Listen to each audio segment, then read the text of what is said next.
Okie doke, so today we're going to be going over a dojo spreadsheet that I have made. The sheet contains every single entry for every contest ever, so that way I can show some numbers for some pretty interesting things. What I'm going to be covering in this video is going to be the hard numbers. This is going to show trends in participation over time. I'm going to go over some changes in the most recent contests, and then my concerns and estimates, and then some recognized inaccuracies with the sheet, and then just a conclusion. I will try to go as quickly as I can, because I know as soon as you guys see numbers, you're going to have your defense mechanism kick in, hiss very loudly, and then promptly fall asleep like the overgrown children that you are. But to start with, the first time that I made this sheet, it was with the help of a good friend, Sleepy Time. Some of you may recognize him from the Dojo Visits video series that we do. And we just quickly counted because we wanted the numbers and we wanted to see who had won the contests. The numbers obviously were for participation over time at different tiers on different platforms. The winners, however, were out of a personal desire to see who was actually winning more than once and at what tiers they were when they did so. The who was needed because over the course of dojo contests there have been some inaccurate rumors that often float around and kind of target clans a little bit maliciously and claim that they keep winning over and over. On PC, the two most common that come to mind are Angels of General Wishy and Gentlemans. However, both have only ever won twice, and in fact, nobody on PC has ever won more than that. The reason why I wanted to know the tiers that they're at is because a lot of people think that if you, say, win at Storm, you're gonna have a hard time winning at Storm as opposed to switching to Moon and winning there instead. So I wanted to show who was winning more than once, and if they happen to stay at the same tier or if they happen to switch as well, so that way I could kind of prove some of this stuff wrong. The other nice thing about this is seeing the repeat winners kind of allows you to see what the ceiling is on your platform. For example, winning more than twice on PC is going to be nigh impossible unless it is out of necessity. Let's say there's 15 winning spots and only 13 entries, and obviously probably all 13 entries are going to get a win. And if one of those happens to be a clan that has won twice, that's probably the only feasible scenario. I see a clan getting a third win on PC right now. PlayStation kind of has the same scenario. A lot more clans have won more than won twice though, so I might see a PS clan getting a third win sometime soon here with the way contests are going. On Xbox, only 2 clans have ever won 3 times, so that's definitely the ceiling for them right now. Switch, however, is a nightmare.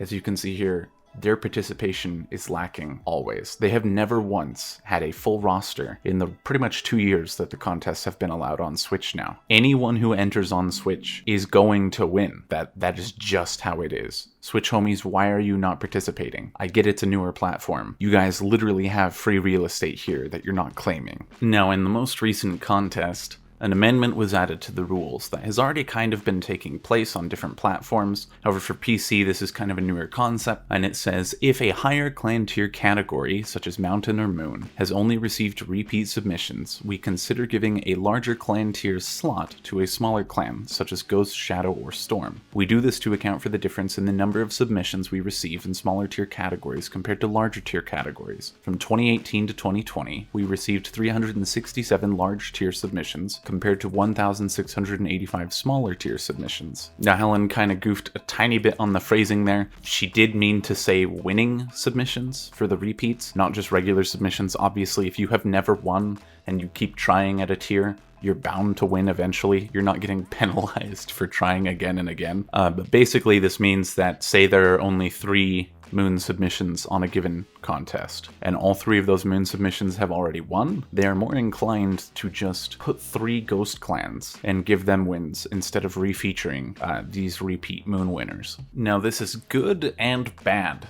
There are positive and negative connotations to this. I'll go over the bad first. Essentially, this acknowledges that Moon and Mountain clan participation will eventually be null, and I'll kind of give an example for that here. So on PC, among all the entries, there are 83 PC Moon Clan entries, and those are made up of 51 different Moon Clans. Of those 51 unique Moon Clans, 24 of them have already won a contest, so essentially half. 17 have tried once, but then never came back. And then the other 10 remaining are clans that have either tried at least twice at any given point, or they were clans that were submitted by people just hopping clans and entering again. The Moon Clan pool isn't terribly large to begin with, because managing a Moon Clan, the activity and the resources well enough to actually decorate successfully is kind of a whore, to be honest. So that's not something that everyone can do, and it's not something that everyone bothers to do as well. So the number there is already limited, but the pool is already saturated. Basically, I would guess within 2 contests, Moon Clan participation is just going to be dead. There might be a clan that'll pop up here and there that'll snag a win, but I definitely foresee after about 2 more contests, Moon Clans are not going to be featured on the start chart very much anymore. The kind of positive view we can take from this is that tiers that were before significantly harder to win at are going to be much easier to win at. So Ghost, Shadow, and Storm are going to have more slots for winners, essentially. Overall, admittedly, I'm not a huge fan of this concept. When I first heard it, I thought, well, that kind of blows. The reason being is I feel it discourages higher tier clans from participating entirely. Kind of in their shoes, why throw together an entry when you know that your tier's participation is garbage and that there is a chance that basically your spot could be offered up, even though maybe you've worked hard on changing your dojo, maybe you've done an entire rework of it. It is kind of more likely that it's going to go to a different clan that hasn't won before at a lower tier. But if you look at this change, it kind of explains itself once you think about what's going on behind the scenes as for what the goal of the contest actually is. Because the prize of the contest isn't the plant that you get to rush stuff, it's not the rewards you get in resources either, and it's not so you can point keck at your friends because they're scrubs. The point of the contest is to feature the dojo, hence why it is called the Featured Dojo Contest. And I know that might sound like a super 5-head statement, but just bear with me. Essentially, since the goal is to feature clans, it is not to give them a one-up. They have tried to accommodate competitiveness where they can, and obviously when there are clear winners, then they choose clear winners. But overall, in the end, a lot of people have been joking saying that it's a participation contest, and to a degree it is. Moon Clan participation now, that's where that's at. Anyone who pops into Moon is going to win. Mountain is essentially in the same place. Storm, Shadow, and Ghost don't so much have that issue. They can still remain competitive to a degree.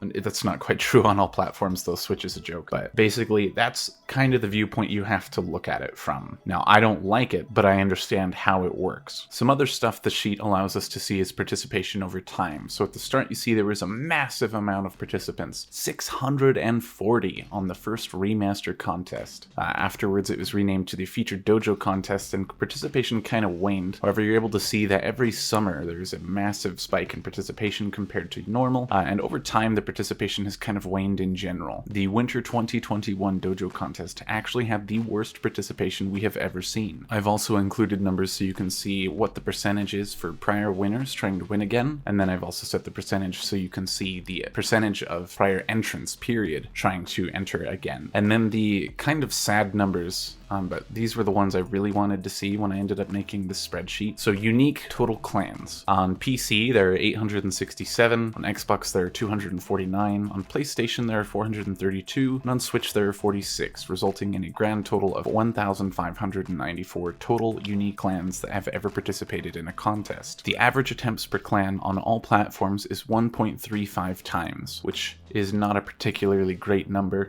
The percentage split between repeat clans, repeat meaning that they have tried at least twice, one time meaning that they tried once in a contest before Winter 2021 and then just pissed off and never came back, and then brand new meaning that they are clans that were not repeats from another contest and they are brand new to Winter 2021 and have never been seen prior to that. That split on all platforms is 21.3% are clans that have tried at least twice. 77.7% are clans that have tried once and then didn't ever come back. And then 1.1% are clans that tried in the Winter 2021 contest for the first time. So that number split is 339 tried at least twice, 1,238 tried once and left, and then 17 were brand new. That is awful. The that's a frightening number.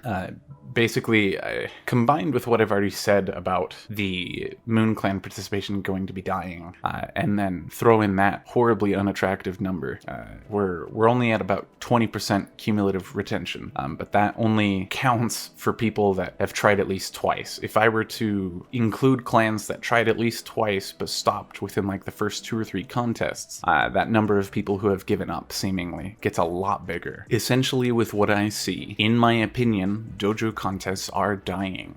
But the problem there is that there isn't a whole lot that could be done to improve that, especially considering that the goal is to feature clans. It's not to reward specifically in-game stuff. I first had a thought that maybe they could add something like Athadai or a Zylok to the drops for the winners.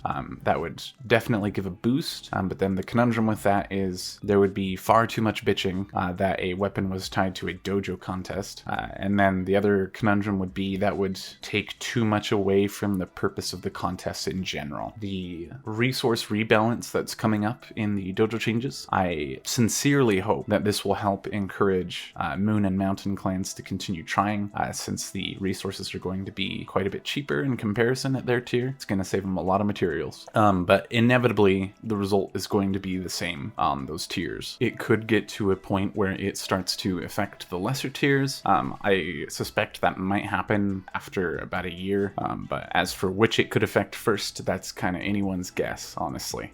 The link to this spreadsheet will be in the description below in case anyone wants access to this. I do think that these are good numbers to have when people are having kind of brainless arguments over dojo contests when they don't actually know what they're talking about. And just because I know someone's going to point it out sooner or later. Yes, I am aware that the numbers are not 100% accurate because it can't possibly account for clans that change their names. And in the spreadsheet, the filter that I use to determine these numbers is going off of clan names. There were plenty of spelling errors for people who couldn't possibly spell their own clan name right. You would be surprised by how much I had to fix with that, but I have done the best that I can. For people who don't know who on earth that I am, and this is maybe the first video you're seeing and you're curious why on earth should I trust the numbers from this guy to begin with, I have been trying to help people with their dojo stuff for some time now. I am also shooting for Warframe Creator if they will open their applications before January 1st of 2035, and then I was also a guest judge on the Winter 2021 Featured Dojo Contest. On that note, however, I would like to clarify that everything in this video is a compilation of my own personal thoughts and opinions. Along with the data gathered, it was all publicly obtainable. This is not a leak or anything like that. Nothing stated in here reflects the opinion of DE directly or anything like that. This is all just stuff that I put together and I wanted to show and say. And then I think that is it for this video. Let me know in the comments what you guys believe could fix contest participation, or at least improve it, without taking away from the main goal and prize of just featuring clans. I've racked my brain on that one for a bit, but I am fried. Hopefully some of you guys were able to find this information useful or interesting, so that way I can validate the absolute time sink that this piece of shit was, and then I will catch you guys later.